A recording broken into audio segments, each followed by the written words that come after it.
دینی مدارس ہمیشہ سے ہی خواتین کے لیے نوگو ایریا تصور کیے جاتے رہے ہیں، لیکن نوشہرہ میں قائم مدرسہ جامعہ عثمانیہ نے اس تصور کو بدلنے کی کوشش کی، جہاں سالانہ ثقافتی میلے میں خواتین کو آنے کی اجازت دی گئی۔ سعدیہ بنگش یونیسکو پاکستان میں ایجوکیشن ڈپارٹمنٹ میں پروجیکٹ آفیسر ہے، جو زندگی میں پہلی بار کسی مدرسے میں آئی ہے۔ یہاں آنے سے قبل وہ مدرسے کے اندر کے حالات کے بارے میں سوچ کر خوفزدہ تھی، تاہم یہاں آنے کے بعد اس کی سوچ اکثر بدل گئی۔ جب پہلی دفعہ گئی تھی جامعہ عثمانیہ کے دوسرے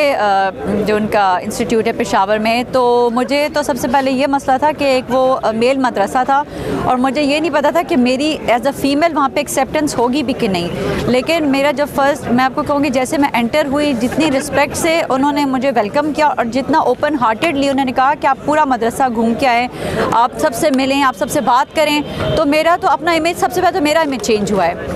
کہ ایسا نہیں ہے جیسے ہمیں بتایا جاتا ہے۔ سعدیہ کے مطابق ایسے انتظامات سے ملکی اور بین الاقوامی سطح پر مدارس کا مثبت پہلو روشناس کرانے میں مدد ملے گی۔ اس میلے میں طلباء نے اپنے علاقوں کے روایتی کھیل اور لوک گانوں کے علاوہ تعلیم کی اہمیت پر بھی خاکے پیش کیے۔ ناظم تعلیمات حسین احمد نے ان کم عرصے میں ایونٹ کے انعقاد کو ممکن بنانے پر طلباء کی کوششوں کو سراہا۔ آج آپ نے دیکھا کہ جامعہ عثمانیہ کے طلباء نے بہت ہی مختصر سی جگہ کے اندر اور بہت تھوڑے سے وقت کے اندر پورے صوبے کا کلچر، اس کی تہذیب، اس کا تمدن،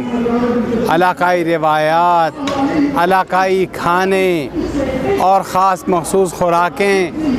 وہ آپ کے سامنے ان طلباء نے پیش کی۔ ایونٹ میں مختلف علاقوں سے تعلق رکھنے والے طلباء نے اپنے علاقائی ثقافتی اور کھانوں کے اسٹال لگائے تھے، جہاں وہ آنے والے مہمانوں کو اسٹال میں سجائے گئے چیزوں کے بارے میں تفصیلی آگاہ کر رہے تھے۔ مدرسے کے طالب علم محمد عامر کا کہنا ہے کہ اسے اپنے علاقے کی تاریخ اور روایات کے بارے میں بات کرنے اور لوگوں کو اس سے آگاہ کرنے میں کافی خوشی محسوس ہو رہی ہے۔ اور مدرسے کا اندری حالات اس کو معلوم ہوگا، وہ اس کو ٹور اور پکنک کرے گا تو یہ بات نہیں کہے گا۔ البتہ وہ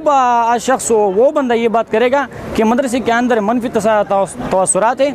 کہ جس کے مدرسے میں اس کا وہ کوئی تعلق نہ ہو، اس نے مدرسے کو اندر سے دیکھا نہ ہو۔ ہر اسٹال میں علاقے یا قبیلے کی کسی تاریخی عمارت یا ثقافت کو اس طرح سے پیش کی گئی ہے کہ دیکھتے ہی علاقے کے کلچر کا اندازہ ہوتا ہے۔ چترالی اسٹال میں بیٹھے غلام یحییٰ کا کہنا ہے کہ دینی مدارس کے طلباء کسی بھی لحاظ سے عصری اداروں میں پڑھنے والے طلباء سے پیچھے نہیں ہیں۔ اس کا اصل مقصد تو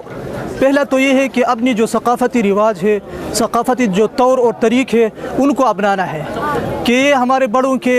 جو کام کاج تھے، ان کے جو رواج تھے، یہ ہمارے اندر بھی آ جائے، اور جو ثقافتی ان کے جو طرز اور طریقے تھے وہ بھی اپنائے۔ یقیناً اس طرح کے ایونٹ ملک کے دیگر مدارس میں بھی ہونی چاہیے، جس سے دنیا میں مدرسوں کے بارے میں لوگوں کی غلط فہمیاں دور ہو سکے گی کہ یہ ادارے دہشت گرد نہیں بلکہ کم وسائل میں نوجوان نسل کو معاشرے کے فعال شہری بنانے میں اپنا کردار ادا کر رہے ہیں۔ احتشام الحق، آگاہی ولاگ، پبی نوشہرہ۔